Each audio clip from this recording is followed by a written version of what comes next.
This is Reuben Bradshaw, and welcome to We're Oblivious. On today's episode, we have John Kerr. This is episode 1, take 1. Are you ready for this? Yeah, are you ready for this? Are you ready for this? Okay. Well, this is episode 1 of We're Oblivious. I'm here today with my lovely friend, John Kerr. I have a lot of good things to say about this man. He's done a lot of good for me. You've helped me out in a lot of ways.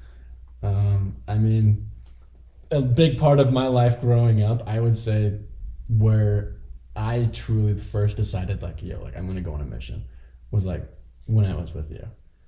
Which I don't know if I've ever told you that before. I didn't know that. I think there's going to be a lot of things that come out today that I have no idea about. Probably. That is very likely.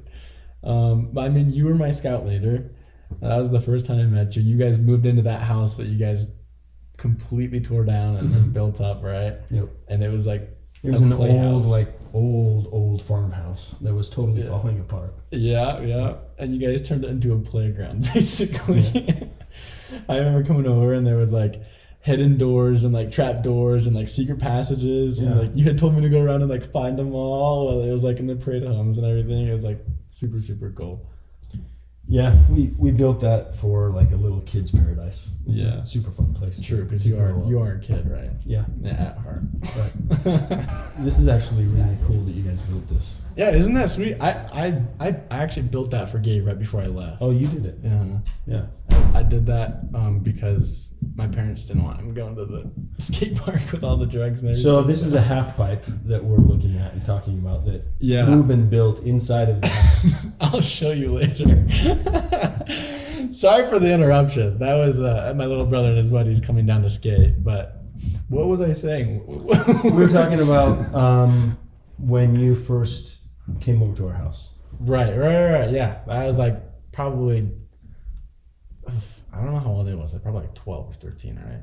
Yeah, that was 2013, 2014. Yeah. 2015, yeah. About that then.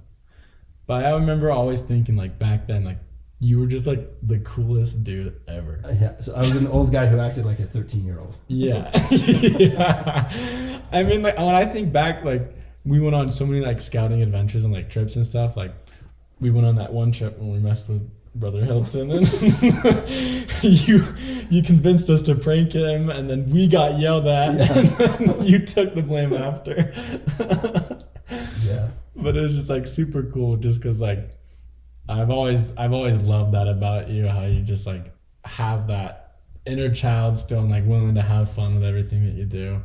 Even though your life is very, very serious and you have a lot of things to always focus in on, being a doctor is very serious. Very serious. Yeah. But if you want to just take a few seconds just to introduce yourself a little bit to the listeners, people who are listening, kind of who you are a little bit more, your family, what you do for work. Yeah, cool. This is kind of unexpected and really cool that I get to sit here with Reuben and talk for a while about just life. Yeah. So thank you. I'm really happy to be here. Yeah. So my name's John, and Reuben and I have been friends for a long time, for almost 10 years. Best of friends. Best friends. And I'm a physician, and I've been married 25 years, and I have 5 kids, and live just down the street, and that's me in a nutshell. What did you do? What did you study when you were in college? My major was Mandarin Chinese. Was it really? Yeah. And so I studied Mandarin, and I studied biology and histology. That was kind of my focus. Interesting. Did you serve a mission? I served a mission in Taiwan. Taiwan. Yep. Interesting. So you wanted to carry that out a little bit? Yeah, I love the language. I love the people. I love the culture, and I knew that I would never use that. Yeah. As in my career, but I just loved it, so I wanted to study it. Interesting. That's so interesting. So like, can you still speak it? Yeah, Can you really? sure. Can you give us a little? For all of our Mandarin speakers out there. Daja Nimenhao. Wow, beautiful. That was beautiful. And you said something about like history of what? Histology. That's Histology. like the microscopic study of like cells and tissue. Oh, okay. So that's where like your doctor. That's like the doctor stuff. Okay. Okay. Well, while we're on the subject of what you do for a career right now, would you mind kind of just like explaining to some of the viewers or listeners more in detail what you do? So maybe if there's someone out there who's also interested in the same thing. So I practice emergency medicine and critical care.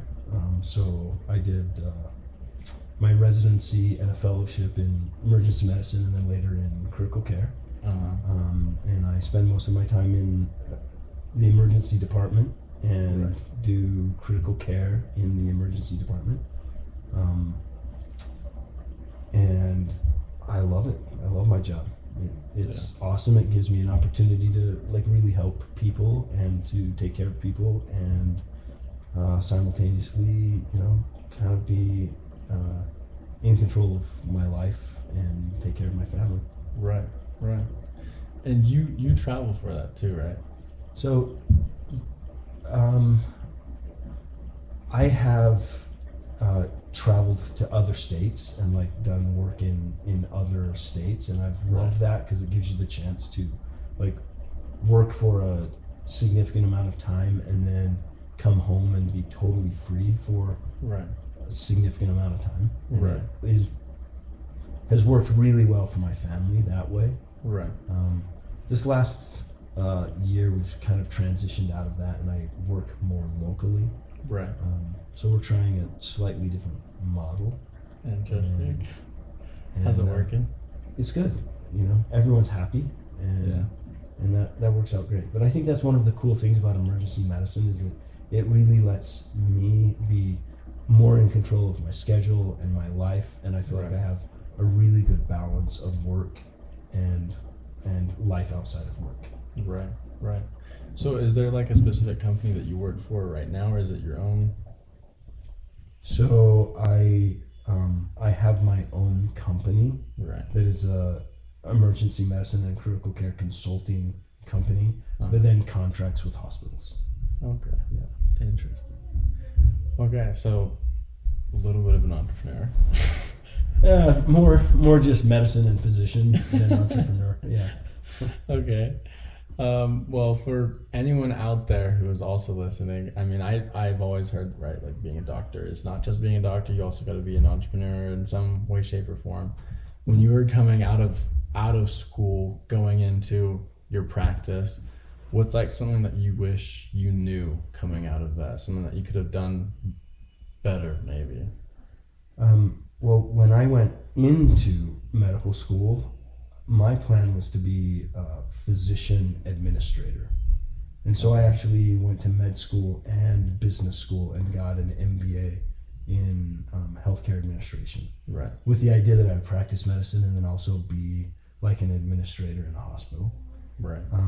And so I think that coming out of it with that business training and experience, Right. It really helped me actually see the practice of medicine in a different way. Right. I think that really helped me. So when I go back and I say, if there was something that could have been changed, I would actually like make that recommendation that more physicians should better understand the business side of medicine. Do you feel like that's a problem? There's a lot of people that don't understand the business side well enough. I think that there is a part of business in medicine, and I'm not saying that like practicing medicine is all about a business, but to really be able to help and take care of people, there is some very practical parts of medicine that fall into the business realm. Right. And understanding that I think empowers someone to better practice medicine. For sure. Would you say like the main reason like you went into being a doctor, or I guess I'll ask, why was the main reason you went into being a doctor? I grew up with my dad who worked really hard. He had multiple jobs, and he worked really hard, but he didn't work smart. Okay. And so I knew that I wanted to do something where I could work smarter and not harder. Right. And when I came home from my mission, I was really, I really wanted to find something that I could do where I could help other people and take care of them. Right. And those two things melded perfectly together. And as I was kind of exploring different like career options, at some point it kind of came down to, I was really interested in being an architect. Right. Oh, interesting. And I was intrigued by medicine and knew nothing about it. There was no one in my family that was a physician or that like worked in the healthcare industry. Right. So I really knew nothing. Right. And I took an anatomy course. And it was like a new language, and it was my language. Really? And I got it. And you just picked it up really well. And it was beautiful, and it changed everything for me. Yeah. I think that's so unique because like for me, recently I've been, trying to figure out what I want to do. And for me, I kind of came to the realization, I really like talking to people and helping people out in lots of different ways. That's kind of why I started this podcast. I'm doing all this kind of thing. But a while back, actually a few weeks ago, I was trying to figure out what exactly I wanted to do. I had all these little ideas. I did like drop shipping here for a second. I did like a few different things, like trying to like make something work, but none of it really like clicked for me. Yeah. And then the other day, I was bored, so I got on ChatGPT, as one does. It gave you all the secrets to the universe? It told me all the secrets of the universe. It told me how to make money, how to get rich quick. But as I started asking it questions, I was like asking it like very like specific questions, like, like I like doing this and this and this. I want to do something with these niches. Like, help me like think of some ideas of something I could go into that I would enjoy my work and what I want to do. And it told you should be a hairdresser? No, you think it looks nice though. It looks nice. No, it was telling it was breaking down for it. It started asking like what I really like to do, and I was telling like all like the different activities I'm super into, and it was like, okay, well, one of the options it said was you should look into outdoor adventure like therapy or something. And I was like, oh, that's interesting. So I like went on Indeed and applied for a few places. I was too late because I did this a few weeks ago and everyone had already found their summer crew months ago. But I think in the future here at some point, I think I'm going to go do that. And I think I want to pursue that one day as something that I might try to start up one day. I think it'd be super cool to be outdoors with people and be able to experience that and share those experiences that I've had that have helped me grow and helped me personally with like my mental health, and be able to share that with other people at the same time. And so in a way we're similar because we both wanted to help out people, but you went the medical route, which I think is awesome. Yeah, I hear what you're saying, and I'm kind of comparing it to what I was saying, and I think something that like resonates here is that we both want something where we have an authentic relationship and interaction with the people around us. Right. And I think that that's one of the most fulfilling things for me, is that when I'm practicing medicine, I really build a relationship of trust, and people open up doors that they wouldn't normally open up to a stranger. Right. And it allows me to really care for people, and I really care about them. And I love that, because Not only are they, coming to the hospital for help, but you actually have an opportunity to get rid of all of the other stuff, right, and just cut right into like what really makes us human. Right. And that happens all the time, and I love that. I think it's beautiful, honestly. I think like a lot of the time when I'm out, like I mean everyone's noticed, but in this world right now, there's a lot of anxiety, a lot of depression. There's a lot of mental health going on that people are having to deal with. And I find that one of the hardest parts is that people aren't willing to do that. They're not willing to open up and talk about it. I think that's one of the most important parts to when it comes to helping everyone out and to being able to connect with these different people, is to being in an environment where you feel comfortable that you can open up, because that is a hard thing to do. It is hard to trust people enough to open up to people. I understand that, but it is very important. I mean, if there's anything that I've learned, is that if you hide away, you don't talk about your problems, you don't talk about things that are going on, nothing will ever get fixed. Whereas if you just simply just get out of the shadows, you just come out into the open, you just openly, verbally just like communicate and talk to people about what's going on, even if you don't know what it is quite yet, I feel like you definitely can get an understanding, more of a grip of what it is, and verbalize it a little bit better if you just try. And other people can help you with it too. Yeah, I like that. This last year, I have tried to just be more open, mm-hmm. and be less afraid of letting like all of who I am with my weakness or with my imperfections, and letting some of that show.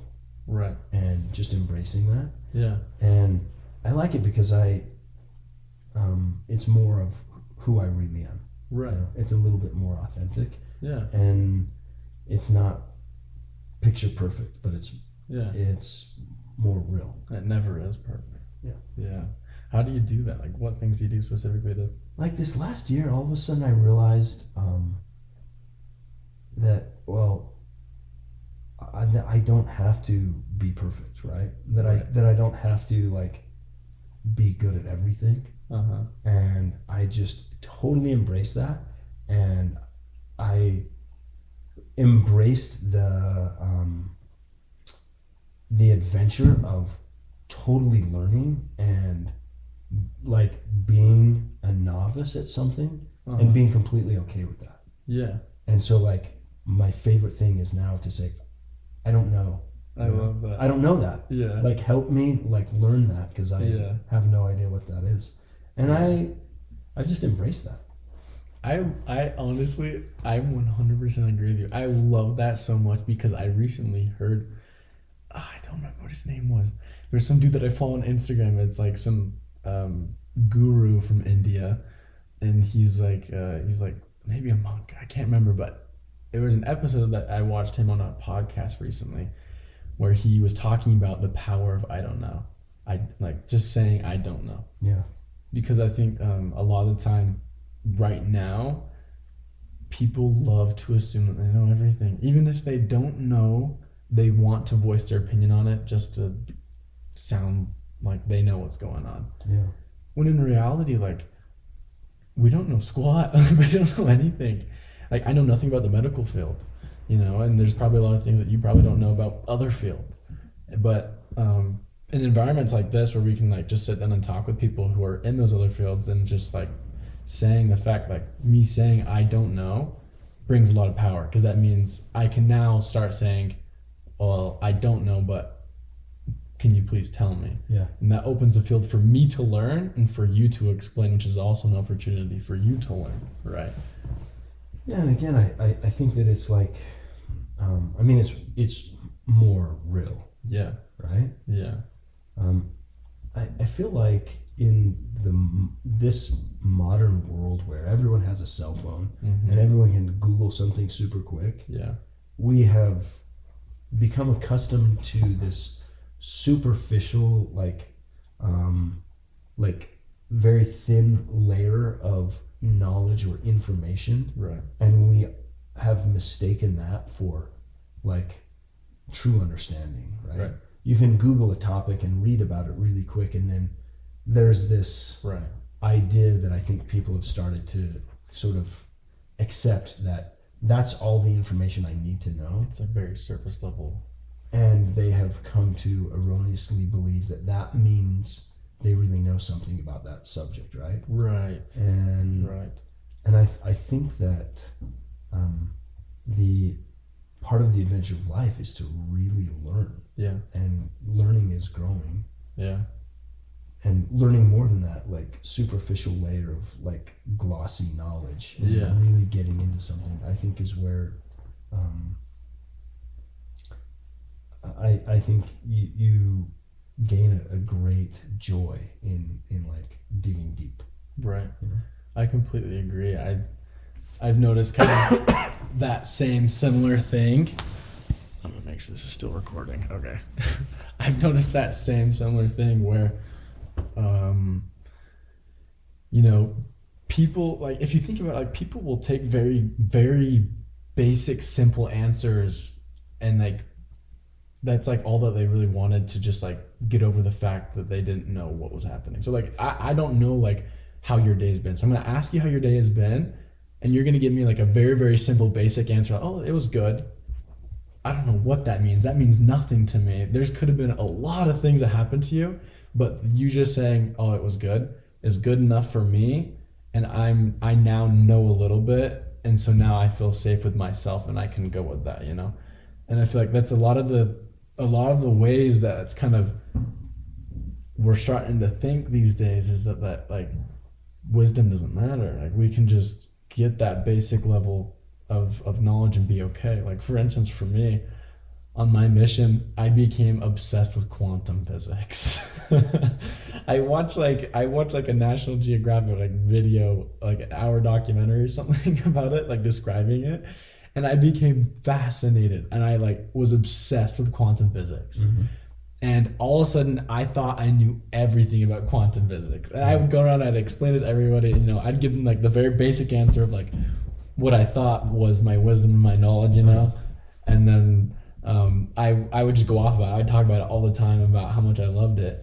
And then I came to realize, like when I came back to school and I started going to university, like I was like, wow, like I don't know. You don't know anything. I don't know about anything. this. Like I know a very basic, simple answer of whatever those numbers and molecules together mean, and like what it is, but like I don't actually know anything about them. And it's a very basic answer, and I was okay with it at the time, and I kind of just like ran with that. When in reality, there's a lot more going on behind the scenes than we know.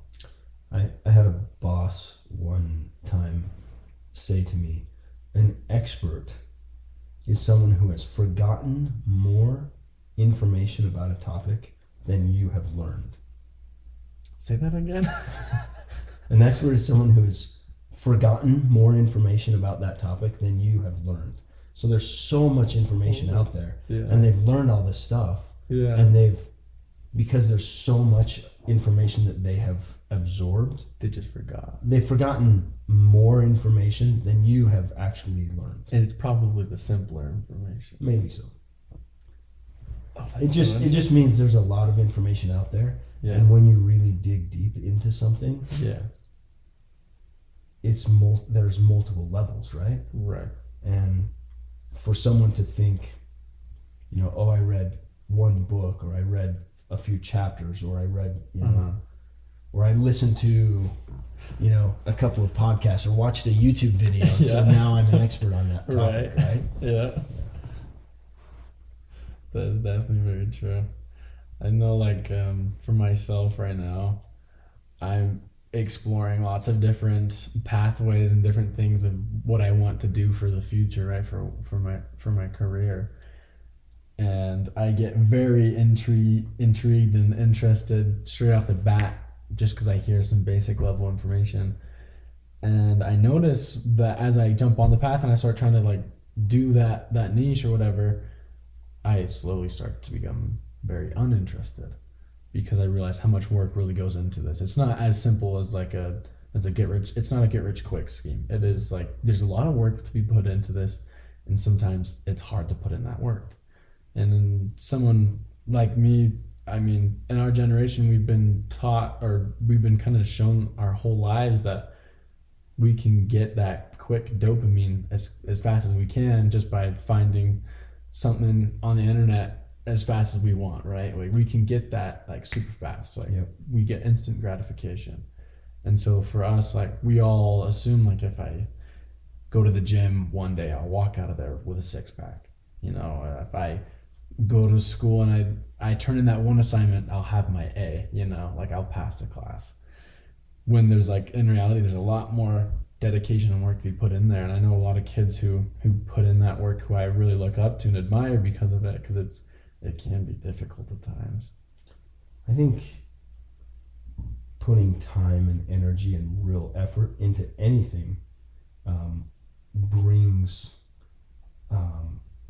higher and higher levels of expertise, but with that you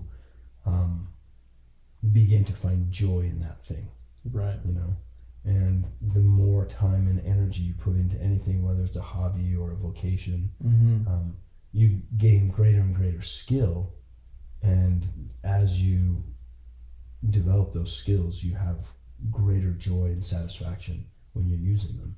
Yeah. But things that are worth doing right, and that usually means time and energy. That is definitely true. That is something that I've always had a hard time with, is making up my mind like I'm just gonna do it, you know?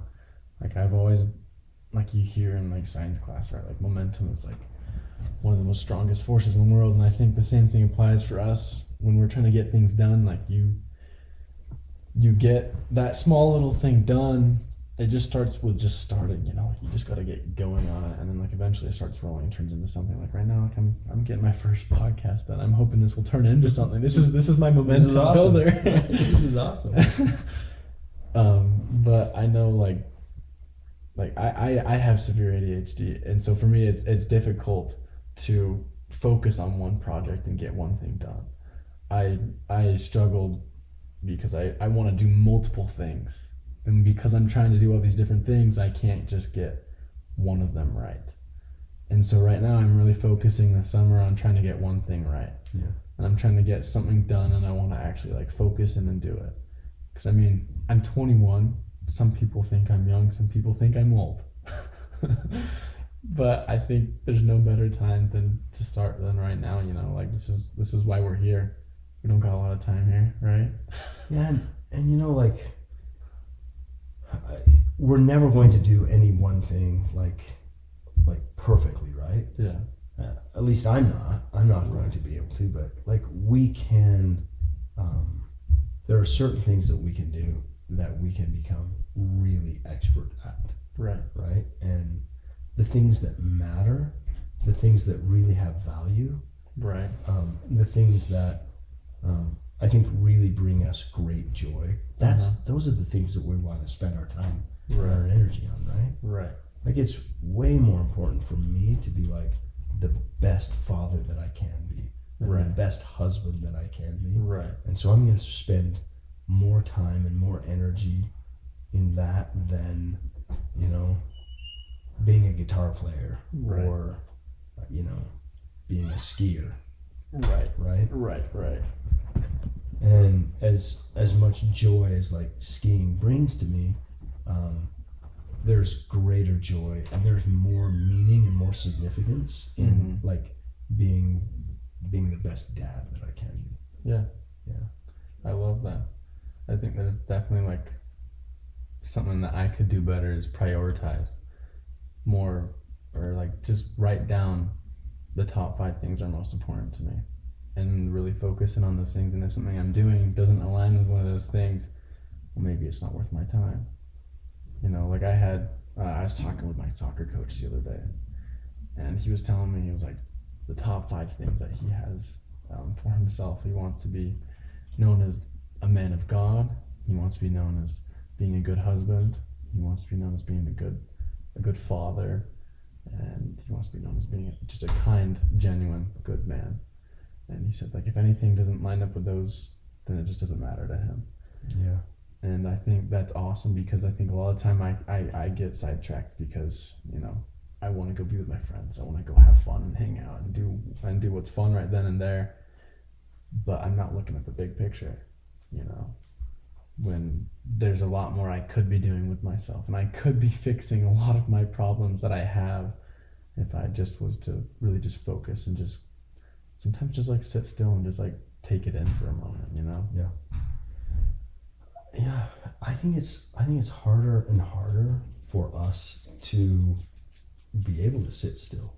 Mm-hmm. We're bombarded by flashing lights and noise. I mean, you go to the gas station and you fill up your gas tank. There's a TV that turns on, and it's like you can't escape it, right? Yeah. You can't escape it. It's like everywhere. You go inside to to go buy something, and there's Right. like 4 TVs inside of the gas station. Right. And it's like sometimes we really need that. We need quiet. We need like separation. We need time away from all of the bombardment of all this other stuff. Because really, like, that stuff doesn't matter, right? Right. I mean, when you look at it, what really matters? What's the most important thing?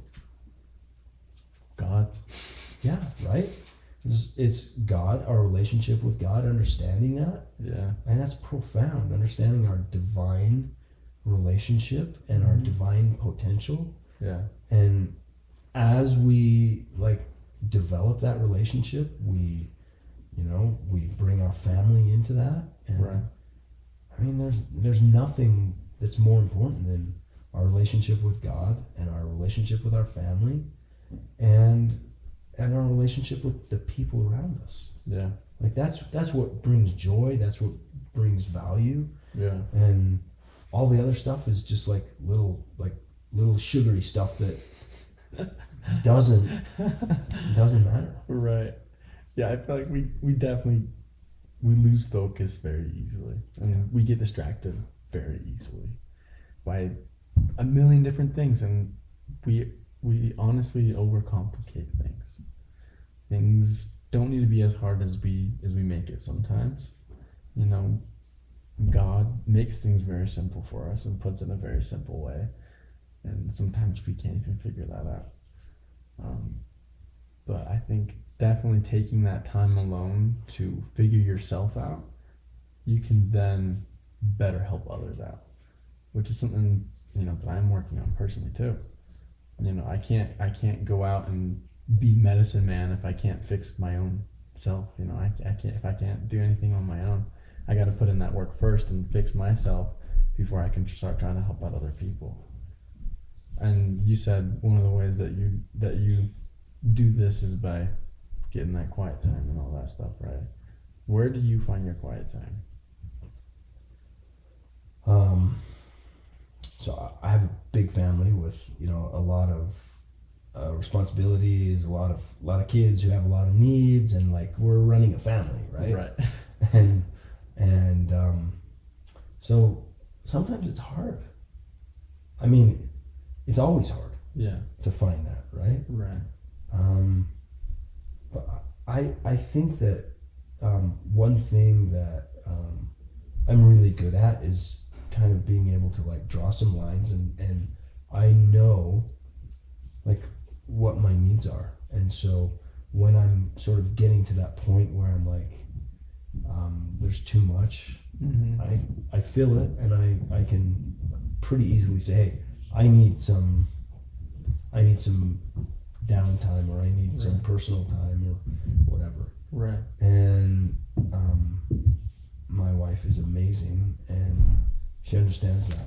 Yeah. And so I think we support each other and want for each other to have what we need as individuals. Yeah. So we can just call it. Yeah. I need some time alone. And maybe that means I get on a motorcycle and go on a ride, or maybe I go into the mountains and hike, or climb, or ski, or whatever. But having that time alone, and being able to like read and ponder and study scriptures and think about things on my own, and being able to put myself in a place where I have an opportunity to have a little solace Right. is I think really healthy. Yeah, I completely agree. I think, right, when you think back to Jesus Christ's time here on earth, even he took time to himself.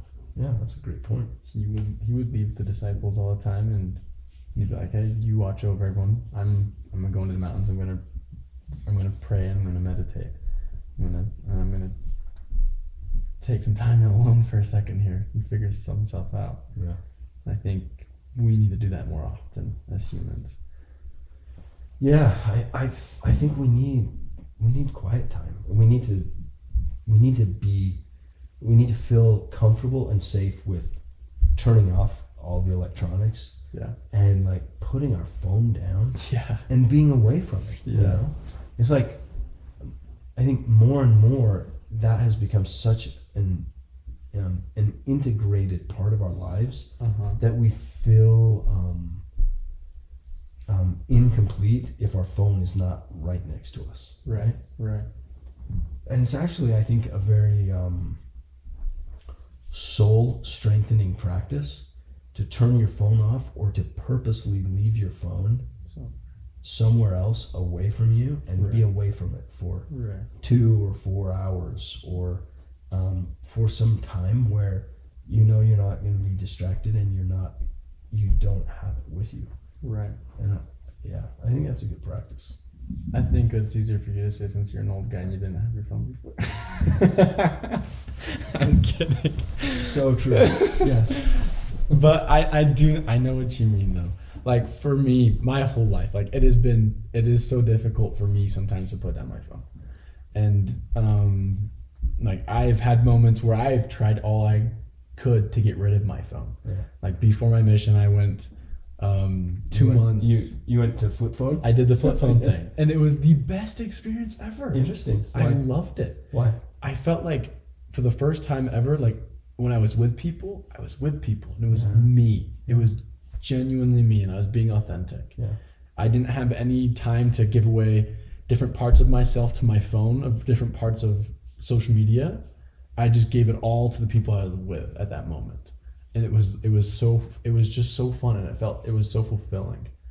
And like, you know, instead of people texting me all the time, updating me, telling me this, that, and the other, it was my real friends were really reaching out, calling me and being like, yo, we're doing this, this, and this. And like, okay, like let's go do it. And like we'd make world plans, and it was just so much fun. And then when I got back from my mission, I actually tried doing a similar thing again about a month ago, where I saw this ad somewhere for a phone. It was called the Light phone. I don't know if you've heard of it before, but what it does basically, they call it like a smart dumb phone, and with it, it has like a Kindle interface, and it's like a little tiny small thing like this big. And I'd bring it around with me, and all it had on it was like a few apps. You could text, you could call, it had maps, it had music that you had to download onto it, like MP3 player, and then I think it had like a calculator and a calendar, like only the basics. Had no internet, didn't even have a camera on it. You were not, like, the whole point of it was to stay away from living in the past or the future, just being very present where you're at. So that's why they didn't have a camera on it, which I think it's a great idea, right? And it was a great idea. And so I did it. I bought the phone. I went ahead and I did everything I needed to do to get that phone and to try it out. And it was hard. It was very difficult. It was. Well, the phone itself, I honestly wish instead of getting that phone, I just got just a flip phone again. Yeah. Because the phone itself was just super, super small, super, super slow. It's a newer company. They're still in the process of like making and updating it and making it better. But let's play out like why does that thing? Yeah. Like, how does it really help like you and me in our life, right? So, I mean, the cell phones are amazing because like we have all of this knowledge at our fingertips. Right. But conversely, also, I think that's what causes us to have a deleterious like effect because of the phone. Right. It impedes I think the normal, natural process of being curious Right. and of being patient, and I think it's very productive to have some element of boredom. I mean, we know this. Yeah. There's plenty of science that actually shows that boredom brings about a heightened level of creativity. Wow. Yeah. And so if you're like curious about something, all you have to do is pull out your phone and you Google it and you have the answer. But I would say, do you have the real answer? Like, you got whatever that thing was, that knowledge, but the process of like really studying something, of going and finding a book and reading that to gain that knowledge, that's how us old guys used to do it back in the olden days. Back in your right? day. And like, that's gone now. Yeah. Like that doesn't exist. Yeah. And I remember, as a youth, being curious about something, and you have to go to the library. Right. You have to like find that book. Yeah. You have to check it out, and then you have to sit and read it. Yeah. And it takes a long time. So much effort. And like during that process, you're thinking about it all the time. And you've been robbed of that. Yeah. Like, you don't have that experience. Yeah. I honestly have never used a library. You've honestly In never that way. read a book. Fair enough. And it's that is definitely true. Like, I think I've only ever used a library to go socialize or to go do homework, but turns into socializing. Sure. I've never been through a library searching for an answer to something, looking for something. Yeah. I always have my phone. And that's definitely true. Like, I get and back to our point from before, like, I get a very simple, basic answer, and I call it good. Like, now I know. Yeah. But really, and like, that's where we're at now, right? Is that people accept a very superficial level of knowledge as like enough. Right. Right? Right. Yeah. It's definitely kind of sad. It's like I'm missing out on something. Yeah, you are we're all missing out on something. Yeah. Right? So this whole idea of like the flip phone, and this whole idea of like putting the phone away completely, right?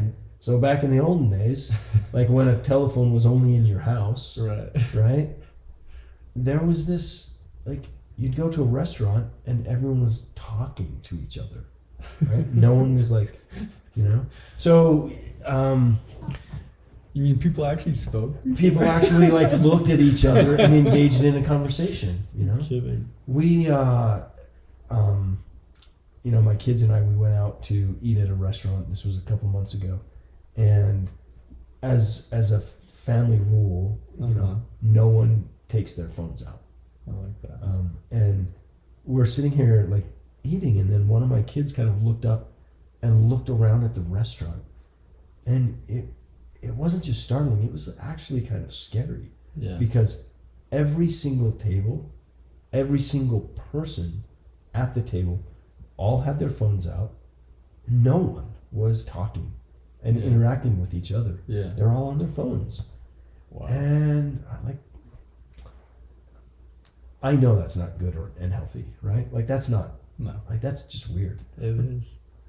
I mean, and the truth of it is, like, on our phones, like, most people, what they're doing is they're on social media, right? Looking at other people's best versions of themselves, which aren't even their best version. It's not even them. Yeah. Like, if you actually know any of those people who are posting those pictures and their videos, you know that that's not them.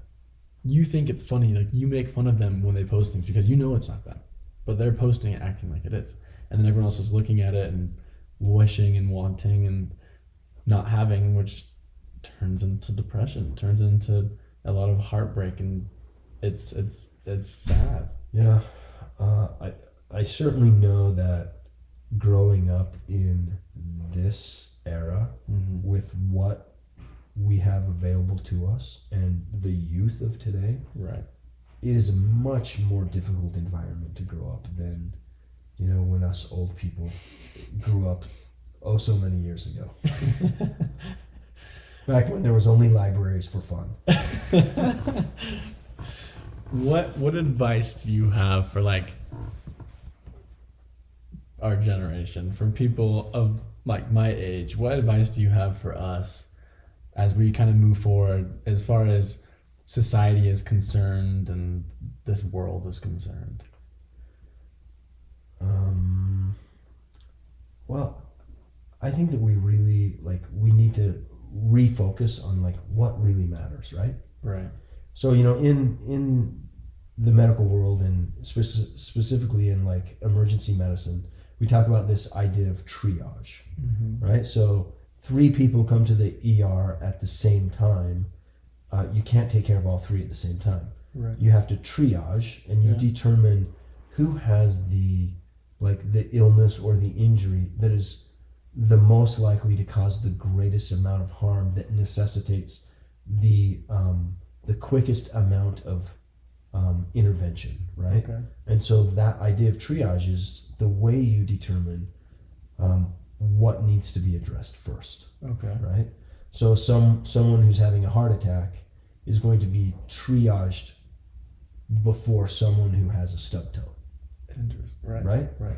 So it's the way for you to put value on a limited resource, which is in this case like time, or physicians and nurses putting like their energy into taking care of someone. Right. And if we use that same idea in our lives and triage like what matters, Right. Social media shouldn't be on the top 10. Right. Right? I completely agree.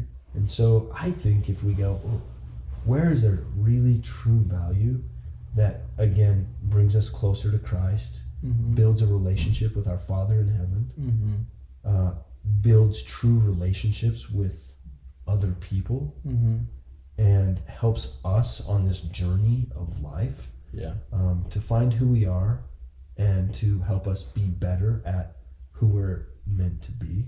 Like that brings joy. Right. And a lot of the other stuff doesn't. Yeah. But we've swapped it, and we spend more of our time and energy on these things that don't really matter. Right. They don't have value, and they don't bring us joy. Right. And so we need to do this like mental triage and say, well, where should I really be spending my time and my energy? Because that's where we're going to have joy. That's where we're going to have value. Right. The people that we interact with every day, that's what matters. Yeah. I love that. That's awesome. Thank you. I think that is definitely very important. Making kind of that mental note of what's most important to me here and now, and going forward with that, it could honestly make my life a lot easier too. Yeah. I love that. Thank you. Well, I'm just realizing how much time we have been going for. I could sit here forever. You're going to cut it down to like 3 minutes. Probably. But I mean, as we kind of close up, is there anywhere that any of our listeners can find you on social media or in anything anywhere? You got a book you're working on? I'm not on. I have like a Facebook account or something like that, and I signed up for that so that I could follow my daughter when she was on her mission. Oh. Yeah. So I don't even know what my Facebook what the at is or anything. Yeah. Well, if you look into it anywhere, you could probably find him on. Well, if you did like a Google search, you can search John Kerr. You'd probably find him somewhere. There's no reason to do that. Go to the library instead. Go to the library and look up John Kerr. Okay, well, I appreciate you again. Thank you so much for coming on. Yeah. Appreciate the time. And yeah. Thank you for everyone who is listening today. Thank you for coming on. And I know it's probably a long one, but it's the first one, and there's a lot more to come of episodes like this. Let's congratulate Reuben for like reaching out and doing this thing that he's wanted to do. And I just want to say I'm super proud of you and all the amazing things that you're doing and that you're putting your time and energy into. And it's been super fun for me over the last 10 years to watch you like grow up and turn into this amazing young man who is fearless in doing what you love, and you're awesome, man. I love this. I appreciate it. Thank you so much. Like I need a hug after that. Well, I appreciate you, and thank you again. Cool. Thank you for coming on, and that's a wrap. We'll see you next time. Thank you. We'll see ya. Thank you for tuning in to We're Oblivious. We hope you found this episode as enlightening and entertaining as we did. If you enjoyed what you heard, please consider subscribing, rating, and leaving a review on your favorite podcast platform. Your feedback and support helps us to get our episodes to more people like you. Don't forget to visit our website at we'reoblivious.com. That's all one word, we'reoblivious.com, to access show notes, additional resources, and join our community. You can also follow us on social media, or I guess you can follow me on social media or on Instagram. My Instagram handle is Reuben Bradshaw. That's ReubenBradshaww. That's 2 W's. To stay updated on upcoming episodes and more behind the scenes content.